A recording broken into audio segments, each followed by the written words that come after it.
April 1890, a man stood before a field of wheat beneath a turbulent sky and painted his own approaching death. According to conservation records at the Van Gogh Museum in Amsterdam, infrared reflectography performed in 2013 revealed that Vincent van Gogh made no preliminary sketches for Wheatfield with crows. The canvas, measuring 50.5 by 103 centimeters, shows no underdrawing, no hesitation marks, no corrections. X-ray fluorescence analysis documented in the museum's 2016 technical bulletin confirms he painted it in a single sustained session. Wet paint layered directly onto wet paint. The pigment stratigraphy, examined by senior conservator Ella Hendriks, shows no time gaps between application of sky and field. This is not fiction. This is what this painting still reveals. Here is why it haunts us. Wheatfield with crows has been called a suicide note in oil paint for more than a century, the final tortured cry of a madman who would shoot himself weeks after completing it. But the conservation evidence tells a different story, one about control, about deliberate choice, about a man who understood exactly what he was making.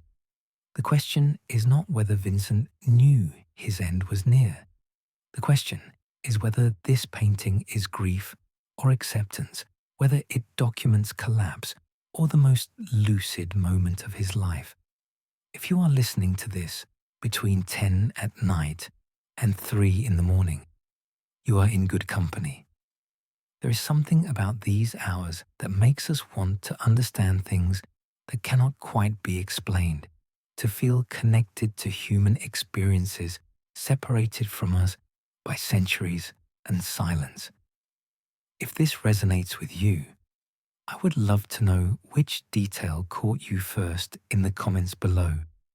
And if you want more of these night walks through paintings, the subscribe button is just there, ready when you are.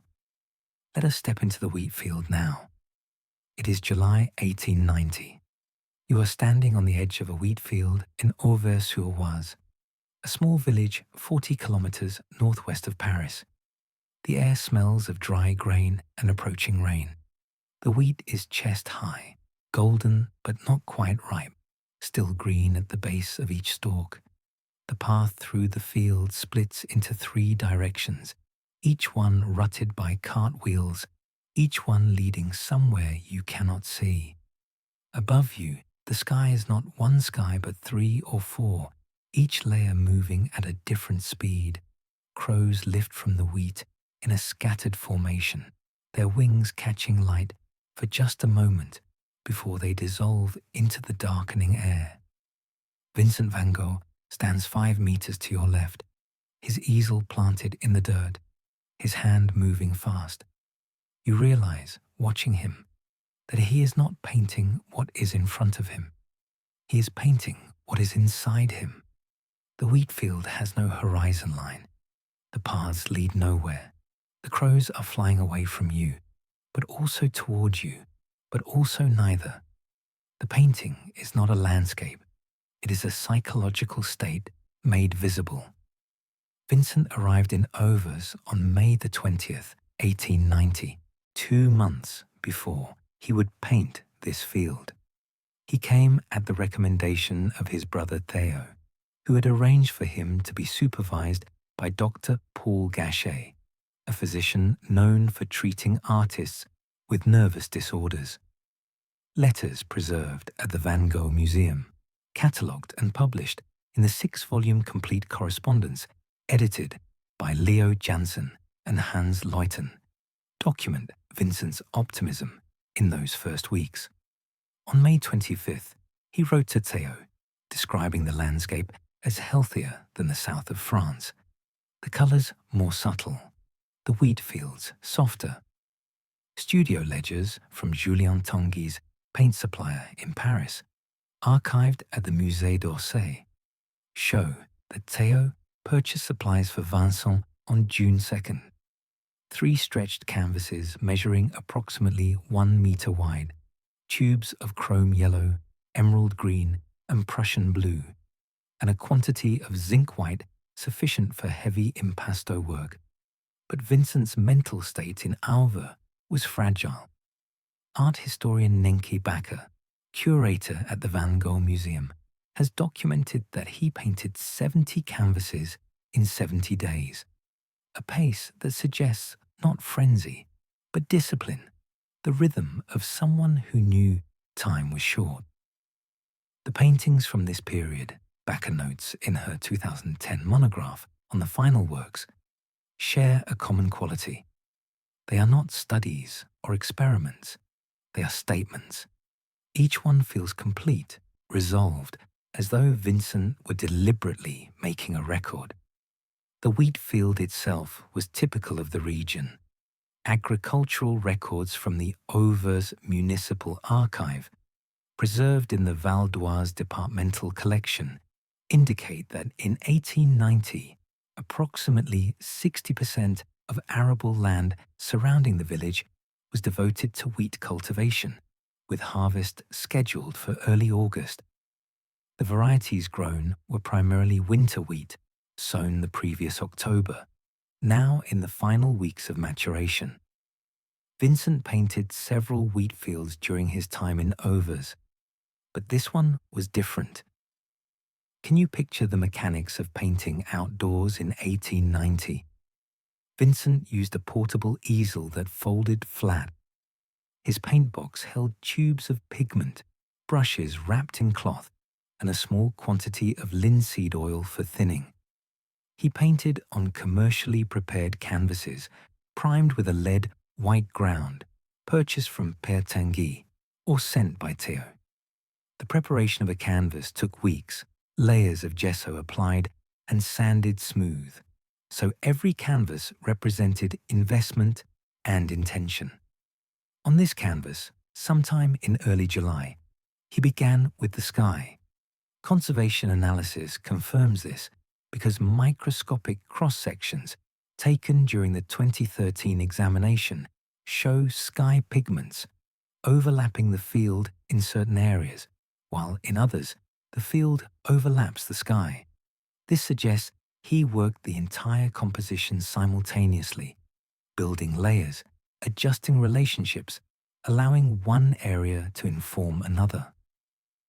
The sky pigments are complex.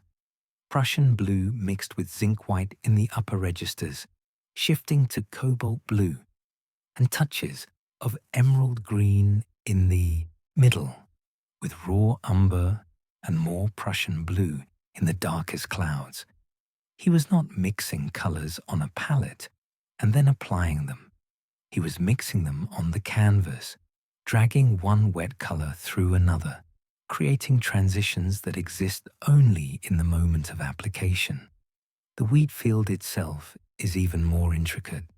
Chrome yellow, cadmium yellow, and yellow ochre for the ripe grain, but shot through with green, with raw sienna, with strokes of pure white that catch light like individual seed heads. The paint is thick, applied with a flat brush, in short vertical strokes that follow the growth direction of wheat.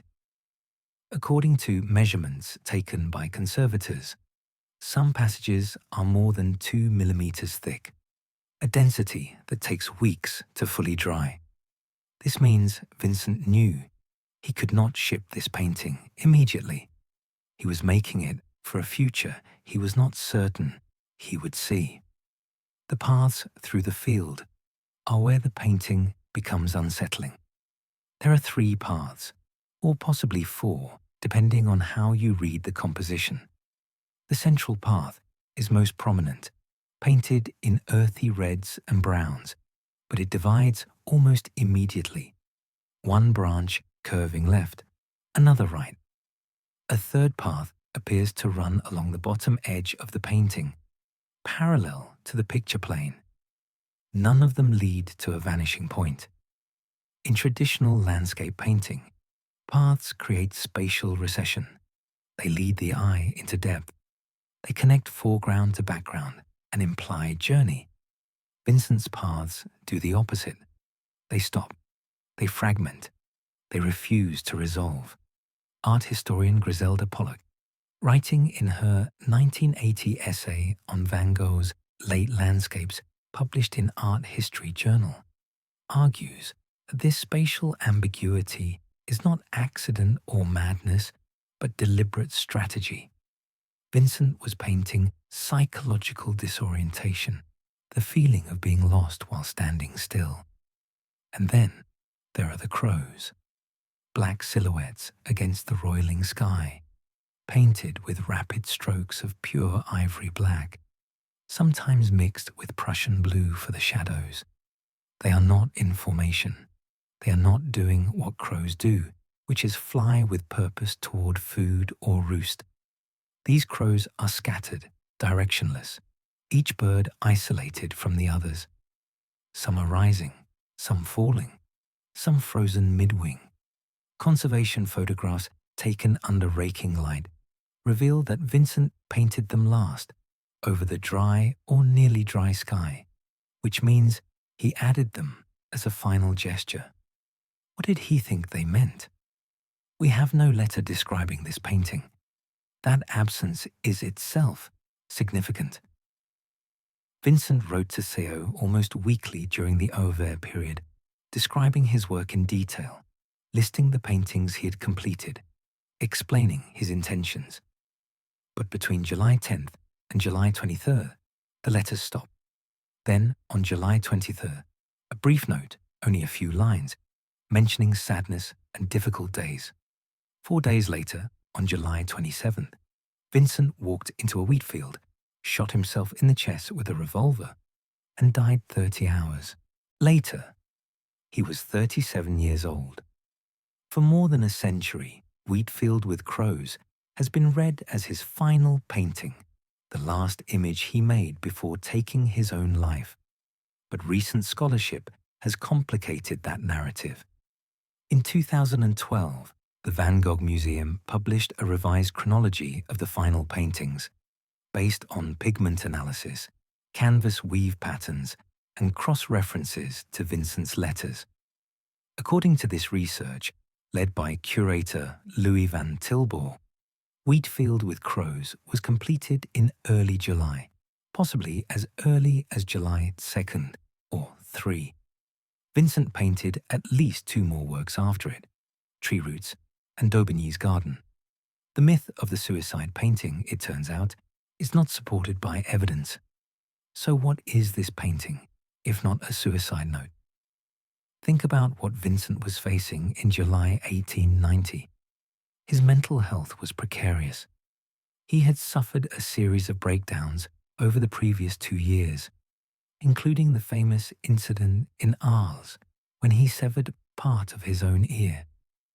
He had spent a year in the asylum at Saint-Remy-de-Provence, enduring seizures, hallucinations, and long periods when he could not work. He had come to Auvers, hoping for stability, but the pressure was immense. Theo, his brother and financial supporter, was struggling.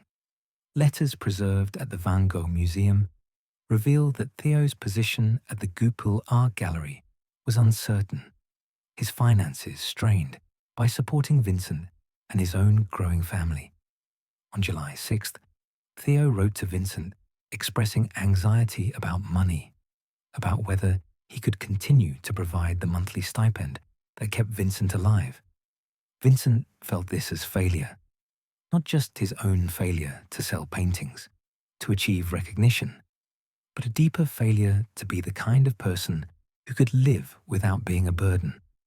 The letters from this period, analyzed by psychologist and Van Gogh scholar Bert Harskamp in his 2018 study published in the Journal of Affective Disorders, show a man increasingly convinced that his existence caused suffering to those he loved.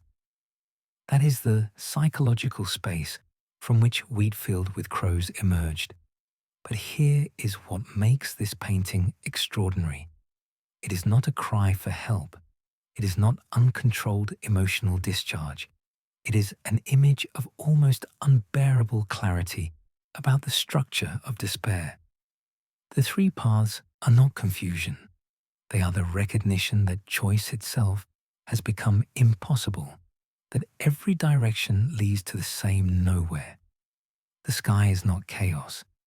It is the accurate representation of what depression feels like from inside, the sense that the world is still moving at normal speed, but you are caught in a different time. The crows are not symbols of death. They are the thought that will not land, that will not settle, that circles endlessly without resolution. Vincent painted this in full awareness. The painting is technically controlled, compositionally sophisticated, executed with the skill of someone who had painted more than 2,000 works in a 10-year career. He knew what he was doing. He was making a document of an internal state that most people cannot articulate, let alone render visible. And he was doing it not to indulge his suffering, but to transform it into something that could be witnessed, understood, maybe even shared. The painting entered the collection of Theo van Gogh after Vincent's death. Theo, devastated by his brother's suicide, died 6 months later from complications of syphilis and grief-related decline. The collection passed to Theo's widow, Johanna van Gogh Bonga, who spent the next 3 decades organizing Vincent's letters, cataloguing his paintings, and working to establish his reputation. It was Johanna who first exhibited Wheatfield with crows publicly in 1905 at the Stedelijk Museum in Amsterdam. The exhibition catalogue, preserved in the museum's archive, describes it as one of Vincent's final works, painted shortly before his death. The myth begins here. But Johanna did something else that matters more. She refused to sensationalize Vincent's death. In her introduction to the first published edition of the letters, issued in 1914, she wrote that Vincent's life should be understood not as tragedy, but as dedication, as a sustained effort to see clearly and paint truthfully, despite impossible obstacles. The painting was acquired by the Dutch state in 1973 and became part of the newly established Van Gogh Museum collection. Since then, it has been examined repeatedly with increasingly sophisticated technologies. In 1990, infrared reflectography revealed the compositional structure. In 2006, X-ray fluorescence mapping documented the pigment distribution. In 2013, microscopic sampling analyzed paint layer sequences. Each examination confirmed the same thing. This is a painting made by someone in full command of their technical abilities. Contemporary reviews of Vincent's work during his lifetime were sparse. He sold only a handful of paintings, mostly to family friends. The critical establishment ignored him. But there were exceptions. In January 1890, 7 months before his death, the art critic Auvers-sur-Oise published an essay in the Mercure de France titled The Isolated Ones, Vincent van Gogh. It was the only substantial critical piece written about Vincent during his lifetime. Orise described him as a visionary, a painter who saw beyond surface appearance into the emotional structure of reality. Vincent read the essay. His response, preserved in a letter to Theo, dated January 29, 1890, is careful and modest. He writes that he is grateful for Orise's attention, but uncomfortable with the praise, that he sees himself not as an innovator, but as part of a tradition. He says that his only goal is to paint things as he truly sees them, without pretense or theory. That statement is the key to understanding Wheatfield with crows. Vincent was not painting what he wanted to see. He was painting what he did see, the actual structure of his inner experience in July 1890. After his death, the painting entered a period of relative obscurity. It was exhibited occasionally, always as part of larger retrospectives, but it did not become iconic until the mid-20th century. The shift happened as abstract expressionism emerged as a dominant force in post-war American art. Painters like Willem de Kooning, Jackson Pollock, and Mark Rothko looked to Vincent as a precursor, someone who had prioritized emotional authenticity over academic convention. In this context, Wheatfield with Crows became emblematic. But that reading, art historian Judy Sund argues in her 1988 article in the Art Bulletin, simplified and distorted Vincent's actual practice. He was not interested in abstraction. He was deeply committed to observation, to painting what was in front of him with as much specificity as possible. The Wheatfield at Auvers was a real place. The crows were real crows.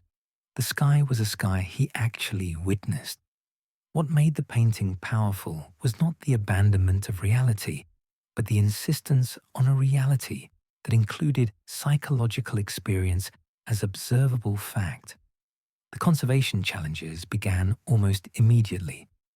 Vincent used oil paint with very high pigment load and minimal medium, which meant the paint dried slowly and remained vulnerable to damage for years.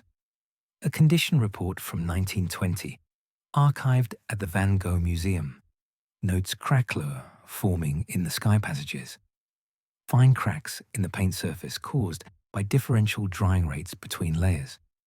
In 1956, the painting underwent its first major treatment. Dutch conservator Jan Cornelis Traas cleaned the surface, removing discolored varnish and accretions of grime. His treatment notes describe the paint as remarkably well preserved, given its age, with minimal loss or flaking. That varnish yellowed over the next 30 years. By 1985, the painting had taken on a golden tonality that obscured Vincent's original color relationships. A second conservation campaign, led by senior conservator Ella Hendriks, removed the old varnish and applied a new synthetic resin formulation designed for long-term stability. Hendriks documented the process in a 1987 article in the journal Studies in Conservation. She noted that beneath the varnish, Vincent's colors were astonishingly fresh. What does it mean to stand in front of this painting now, in 2025, 135 years after it was made? The Van Gogh Museum in Amsterdam displays it in a climate-controlled gallery with carefully calibrated lighting, protected behind ultraviolet filtering glass, monitored continuously for environmental fluctuations. Approximately 1.6 million people visit the museum each year. Most of them stop in front of Wheatfield with Crows. They stand quietly. They look at the painting, then look away, then look back. Something about it demands that second glance. Maybe it is the paths that go nowhere. Maybe it is the way the crows seem both scattered and purposeful. Maybe it is the sky which looks like it is about to break open but never does.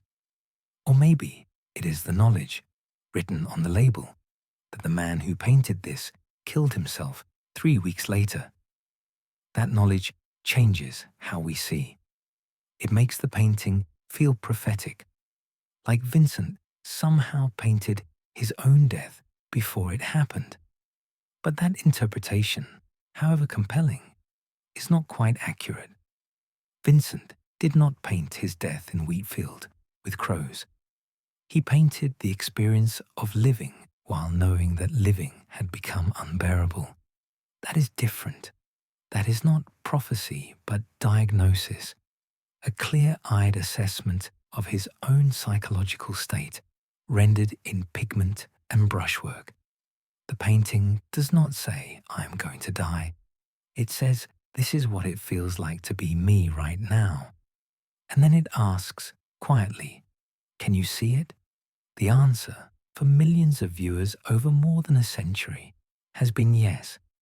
We can see it, we recognize it, not because we have all stood in wheat fields contemplating death, but because we have all experienced moments when the world feels fractured, when paths multiply without leading anywhere, when the sky presses down and crows circle without purpose. Vincent painted a specific moment in his own life and somehow made it universal. That universality comes from precision, not vagueness. The painting works because every detail is observed, recorded, rendered with the specificity that only sustained attention can achieve.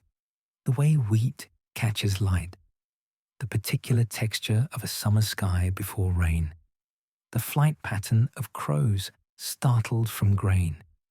These are not generic symbols. They are documented facts of the physical world, painted by someone who looked carefully and painted exactly what he saw. The emotional power comes from the juxtaposition of that careful observation with the unbearable feeling underneath it. Art historian Richard Kendall, in his 2016 study of Vincent's late work, published by Yale University Press, suggests that we should read the final paintings, not as decline, but as culmination. Vincent was not losing control. He was achieving a level of synthesis he had been working toward his entire career, the ability to paint external reality and internal experience simultaneously, to make one visible through the other. Wheatfield with Crows is not a breakdown. It is a breakthrough, the moment when form and feeling become inseparable. But at what cost? The letters from July 1890 document increasing isolation. Theo could not visit. Dr. Guichet was supportive but distant, more interested in collecting Vincent's paintings than in treating his depression. Vincent wrote about feeling like a burden, about the impossibility of continuing to ask for support when he produced work that no one wanted to buy. On July 23rd, in that brief note to Theo, he wrote that he felt his work was useless, that all his effort amounted to nothing. The question that haunts the painting is whether it could have been otherwise. If Theo's finances had been more secure, if Vincent had sold a few paintings, if the critical establishment had recognized his work earlier, would he have survived? We cannot know. But the painting itself suggests that economic and social circumstances were only part of the problem. The real problem was internal, a psychological architecture that made stability impossible. Depression is not a metaphor. It is a medical condition, a dysfunction of neurotransmitter systems in the brain, treatable now with medications that did not exist in 1890. Vincent almost certainly suffered from what we would now diagnose as bipolar disorder, characterized by alternating periods of intense productivity and debilitating lows. Psychologist and Van Gogh researcher Wilfred Arnold, writing in the 2004 Journal of the History of the Neurosciences, has argued that Vincent's symptoms align closely with modern diagnostic criteria. In 1890, there was no treatment. Vincent managed it by painting, by channeling the intensity into work, by trying to outrun the next collapse. Wheatfield with Crows is not beautiful in any conventional sense. It is disturbing, claustrophobic, relentless in its refusal to offer comfort or resolution. The colors are intense, but not harmonious. The composition is fractured. The spatial logic is broken. And yet it works. It holds together. It creates a coherent image of incoherence, a structured representation of psychological fragmentation. That is Vincent's genius. He could paint the unpaintable, make visible what should remain internal and invisible. The painting's influence on subsequent art is difficult to quantify, but impossible to ignore.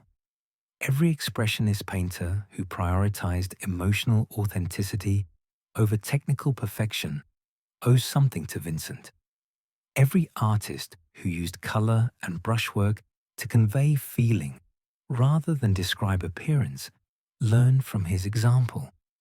The path from Vincent to Munch, to Kirchner, to Pollock, to Francis Bacon is direct and documented. But Vincent never intended to change anything. He painted because he had to, because it was the only way he knew to make sense of what he experienced, to give form to feeling. The paintings were not manifestos or provocations. They were attempts at clarity, efforts to see truly and paint truly. So we stand here now, in the quiet of this late night, looking at a Wheatfield painted 135 years ago by a man who would be dead 3 weeks later. The field is still there, still golden, still crossed by paths that lead nowhere. The crows still circle, the sky still presses down, and we recognize it. We know this place, even though we have never been there. We have felt this way, even if we have never picked up a brush. That recognition is Vincent's gift to us. Not comfort, not beauty, not resolution, but the knowledge that someone else has stood where we stand, has felt what we feel, has found a way to make it visible. The painting does not solve anything. It does not make the paths lead somewhere, or the sky lift, or the crows settle. It just says, I see you. I know. This is real. And maybe that is enough. Maybe the act of witnessing, of rendering experience visible and shareable, is its own kind of answer. Not to the question of why, not to the problem of how to keep going, but to the fundamental loneliness of consciousness. Vincent painted that experience. He made it exterior. He left it behind for us to find. Wheatfield with crows hangs in Amsterdam, protected and monitored and visited by millions. But it also hangs somewhere else, in a less material space, the space of shared human feeling, where a wheat field can be a psychological landscape, and crows can be thoughts, and a sky can be the pressure of existence itself. That is where Vincent lives now, not in biography or chronology, but in the paintings themselves, in the act of looking and recognizing and feeling less alone. The question the painting asks is simple. Can you see what I see? And the answer, across more than a century, has been yes. We see it. We stand with you in the wheat field. We watch the crows circle. We feel the sky press down. And we understand, as much as anyone can understand another person's suffering, that this is what it was like to be Vincent van Gogh in July 1890. That is what art does at its best. It takes the interior and makes it exterior. It takes the unsayable and says it. It takes one person's particular experience and somehow makes it recognizable to everyone who looks carefully enough to see. Vincent understood that. He spent his entire career trying to paint truly, to see clearly, to transform suffering into images that could be shared and understood. He succeeded. The paintings remain, alive in a way that transcends the death of the person who made them. So here we are, at the end of this night walk through a painting. The wheat field is still there. The paths still lead nowhere. The crows still circle in their scattered, directionless flight. And we are left with the question Vincent's work always leaves us with. What do we do with this knowledge? Maybe we just keep looking. Maybe we keep standing in front of paintings that show us things we would rather not see, but need to see. Maybe we keep trying to understand what it means to be human in all its difficulty and contradiction. Vincent could not find a way to keep living, but he found a way to keep painting. And those paintings ask us to do what he could not, to witness suffering without being destroyed by it, to see clearly without despair, to recognize the wheatfield for what it is and still find a path through it. The painting offers no answers. It never did. But it offers presence, the sense that someone stood here before us, saw what we see, felt what we feel, and made something that remains. That is not nothing. In the quiet of this late hour, with the world outside mostly still and the questions inside mostly unanswered, maybe that is exactly what we need. Not solutions, but company. Not comfort, but recognition. Not escape from the wheat field, but the knowledge that we are not the first to stand here, watching the crows circle, searching for a path.